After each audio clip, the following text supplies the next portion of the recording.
Hai semuanya, gimana kabar kalian? Semoga selalu dalam keadaan baik. Jadi welcome back di segmen analisa pagi. Teman-teman, kita ada di tanggal 10 April hari ini dan ya kita dapat beberapa event hari ini ya. Ternyata hari ini masih dalam posisi libur, teman-teman. Hari Senin masih merayakan hari Paskah untuk zona Eropa, Inggris, mungkin Amerika juga masih ya. Jadi bisa dibilang sekarang masih dalam posisi libur, mungkin market nggak akan terlalu gimana-gimana secara pergerakan. Karena movernya sendiri itu masih dalam posisi libur. Dan besok baru ada event cukup penting yaitu prospek energi jangka pendek untuk Amerika Serikat. Nah, kita akan mulai pembahasannya dari beberapa news, teman-teman. Yang pertama ini ada news dari Hong Kong, teman-teman. Beritanya tentang bagaimana Hong Kong saat ini sedang mengusulkan ya, dan mengusulkan anggaran untuk tiga arah kebijakan. Ini berhubungan sama market kripto. Yang pertama adalah pembangunan berkualitas tinggi, artinya infrastruktur di Hong Kong yang diantaranya adalah penerapan ekonomi digital dan juga penerapan internet generasi ketiga atau Web3. Jadi perkembangan Web3 di sana bakalan semakin lebih baik lagi ketika pemerintahnya juga mau menggelontorkan dana untuk membangun infrastruktur. Kemudian mereka akan melakukan pengembangan besar-besaran dan sudah mendapatkan tanggapan positif dari masyarakat. Minggu ini saja setidaknya ada 4 seminar atau karnaval berskala besar berkaitan dengan Web3, ekonomi digital, dan juga teknologi keuangan. Hong Kong dan beberapa dari acara tersebut diperkirakan akan dihadiri oleh 10.000 orang. Jadi bisa dibilang antusiasme orang-orang di sana itu juga cukup besar. Teman-teman jangan salah dengan angka 10.000 ini ya, karena Hong Kong sendiri bukan negara yang sangat-sangat luar biasa luas. Hong Kong itu kecil banget. Jadi kalau ada 10.000 orang yang join di sana itu berarti teman-teman itu ada mungkin sepersekian persen orang yang mau bergabung. Jadi hitungannya cukup besar untuk sebuah negara ataupun kawasan yang tidak terlalu luas wilayahnya. Itu yang pertama. Terus ada berita dari komunitas dari Arbitrum. Belakangan kemarin itu ya ada pemberitaan, ada isu soal Arbitrum yang dikirim secara secara tidak tanpa persetujuan dari komunitas Arbitrum. Jadi dari Arbitrum Foundation itu mendeteksi bahwasanya ada sekitar 700 miliar ARB yang keluar dari DAO Treasury mereka. Dan ini dituntut saat ini oleh foundation dari Arbitrum untuk dikembalikan. Ya, adanya aliran dana keluar daripada komunitas ini tentunya menjadi sesuatu yang mereka anggap sebagai kecurangan atau sesuatu yang nggak fair. Kenapa? Karena memang Arbitrum itu difungsikan salah satunya adalah sebagai bensin bagi komunitas, bagi developer mereka. Karena developer juga perlu dibayar. Jadi kalau ada dana yang mengalir secara tanpa persetujuan komunitas, itu tentunya bukan sesuatu yang baik. Sekarang mereka menuntut kembali nih, mereka melakukan voting ya, dan mayoritas memang setuju untuk segera dikembalikan, teman-teman. Jadi itu, teman-teman. Semoga harga dari ARB sendiri bisa stabil ke depannya. Nah, terus dari berita yang lain, ini ada Shanghai Hard Fork. Apakah Shanghai Hard Fork akan berpengaruh terhadap ya, pergerakan dari Ethereum ke depannya? Kalau kita lihat memang tanggal 12 nanti bakalan ada schedule ya untuk upgrade daripada Ethereum yang diberi nama Sapela Upgrade. Ini adalah kelanjutan daripada transisi mereka dari sebelumnya Proof of Work ke Proof of Stake. Makanya kemarin di bulan Desember itu ada ada apa namanya dana validator yang di lock, teman-teman. Ini ya 20 20 2020 Desember itu di lock dana mereka sampai akhirnya selesai the merge dan baru bisa di unlock itu di tahun ini, teman-teman, di tanggal 12 nanti. Jadi ini ada prediksi dari Raman.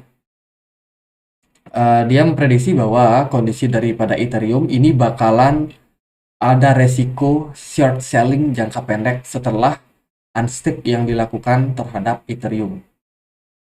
Jadi siap-siap tuh kalau jangka pendek mungkin aja akan ada yang jual, terutama bagi para validator yang merasa oh udah cuan nih, jual dulu deh beberapa Ethereum mereka sehingga bisa menyebabkan harga Ethereum sedikit drop.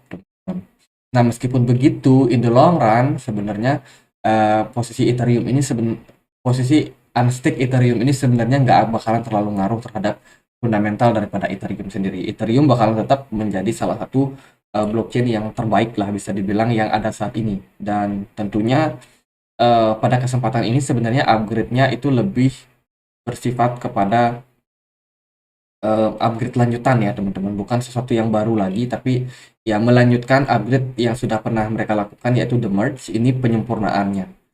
Jadi ya itu sih yang paling jadi concern aja buat jangka pendek, mungkin akan ada sedikit crash terhadap Ethereum, itu adalah sesuatu yang wajar, tapi in the long run arahnya masih bakalan tetap bullish, tetap uptrend. Jadi itu dari Ethereum. Nah, sekarang posisinya adalah hope for Bitcoin price impulsive to follow sideways action. Kita tahu belakangan ini Bitcoin bergerak sideways di kisaran 28.000 dan sekarang market itu expect kalau akan ada gerakan yang cukup signifikan terhadap pergerakan dari market Bitcoin sendiri. Kalau kita lihat dari beberapa data, ini ada data order book data Binance ya. Teman-teman, kalau kita lihat dari sini order booknya cenderung mengalami penurunan untuk banyak exchange, termasuk Binance juga belakangan ini. Tapi Bitcoin justru diikuti dengan peningkatan harga. Terus kalau kita lihat juga dari beberapa level support yang bisa diperhatikan, based on fact, we coming from 15k, 15k ya, dengan asumsi bahwa saat ini kita dalam posisi yang cukup kuat, strong continuation, dan kita punya support di level 27.600 is sustaining. Kita masih tetap bertahan di atas level tersebut. Jadi dengan kata lain, sebenarnya posisi dari Bitcoin sekarang so far masih cenderung aman. Nah, ada satu lagi nih teori dari Dow teori ya. Dow teori itu mengatakan bahwa posisi akumulasi itu biasanya adalah fase sideways. Fase sideways yang flat itu bisa jadi adalah sebuah akumulasi fase. Di sini juga ada akumulasi fase yang kecil, kemudian harganya markup atau harganya dinaikkan, kemudian sideways pun juga merupakan distribusi fase. Maka dari itu, posisi Bitcoin yang kita lihat dalam beberapa waktu terakhir itu mengalami trend sideways, ini bisa menjadi concern buat kita. Apakah Bitcoin ini dalam fase sideways, cenderung akumulasi, ataupun cenderung distribusi? Apapun kemungkinannya masih mungkin, teman-teman. Melihat posisi yang sideways seperti sekarang ini, tentunya tidak ada satupun orang yang tahu pasti arah dari Bitcoin. Jadi teman-teman bisa prepare nih. Kalau yang nggak punya barang sama sekali, ya kalau kalian takut ketinggalan, ya teman-teman harus punya barang paling nggak. Tapi kalau teman-teman yang melihat ini sebuah distribusi fase, teman-teman lihat harganya drop nanti, nah itu teman-teman bisa manfaatkan untuk koleksi barang lagi ketika harganya sudah di bawah. Jadi ya kita nggak tahu pasti ya arahnya Bitcoin bakalan kemana, tapi yang pasti dia bergerak di dalam sebuah pola-pola sideways seperti ini tentunya meningkatkan awareness kita nih. Bitcoin mau naik atau mau turun sebenarnya. Jadi sementara itu yang kita lihat. Kalau kita lihat dari pergerakan DXY, teman-teman, market masih sedang off ya. Mungkin beberapa jam ke depan, kalau buka market Amerika atau mungkin market yang lain buka duluan, nggak tahu sih hari ini Forex jalan atau enggak. Tapi yang pasti secara teknikal, dari posisi indeks dolar sendiri, dia berada dalam level support dan sudah ada tanda-tanda rebound. Mungkin rebound kecil bisa saja membuat indeks dolarnya naik lagi sampai kisaran 103. Ya, mungkin seperti itu. Dan tentunya akan berdampak juga nanti sama market Amerikanya seperti apa. Kalau dari DXY-nya naik sendiri, bisa jadi market Amerika bisa turun. Market saham Amerika bisa saja terkoreksi. Lalu Bitcoin gimana? Nah, Bitcoin belakangan ini agak independen ya pergerakannya. Dia nggak terlalu terpengaruh sama market-market yang lain. Indeks dolarnya turun, Bitcoin masih tetap anteng sideways. Indeks dolarnya naik pun, Bitcoin masih tetap anteng sideways juga. Jadi nggak terlalu ngaruh lah buat Bitcoin dalam pergerakan belakangan ini. Kalau kita lihat dari pergerakan Bitcoin hari ini ada sedikit kenaikan, teman-teman, dari sebelumnya di 28 ribuan, sekarang udah naik ke 28.400. Hari ini kayaknya market ini agak sedikit bergejolak. Kita nggak tahu pasti apakah ini bakalan strong bullish atau gimana, karena trennya masih aja baru dibikin ya, ada sedikit kenaikan volume di perdagangan ini per video ini dibuat. Jadi ya Mas, menurut saya sih masih bakalan tetap sideways. Paling dia mentok sampai level 28.700. Atau mungkin kalau bisa lebih kuat lagi ya 29 ribuan, teman. Tapi buat ke sana harus ada volume perdagangan yang cukup kuat dan meyakinkan.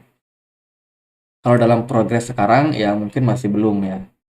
Mungkin naik turun ya sesuatu yang normal, tapi secara overall pergerakannya sideways aja. Jadi karena movementnya masih seperti itu ya, kita tunggu dulu terjadi konfirmasi. At least Bitcoin bisa tembus 29.000, barulah mungkin trennya udah berubah. Ataupun mungkin dia turun di bawah dari 26.600, ini juga menandakan trennya udah sedang berubah. Jadi sementara karena posisinya masih sideways seperti sekarang, ya kita wait and see aja lah. Kalau saya sendiri masih punya barang, jadi saya nggak perlu khawatir kalau harganya nanti naik, ya udah biarin aja, berarti udah cuan. Kalaupun nanti dia turun, saya juga masih punya amunisi untuk ambil barang di bawah lagi, teman-teman. Jadi ya dalam posisi gini lebih baik saya sendiri wait and see ya. Jadi gitu aja deh buat Bitcoin, semoga bisa bermanfaat buat teman-teman. Mungkin next time kita lihat ada perkembangan pergerakan harga yang lebih signifikan, mungkin baru menarik untuk kita bahas seperti apa pergerakan dari Bitcoin. Itu aja, semoga bisa bermanfaat, dan akhir kata saya Andri, makasih.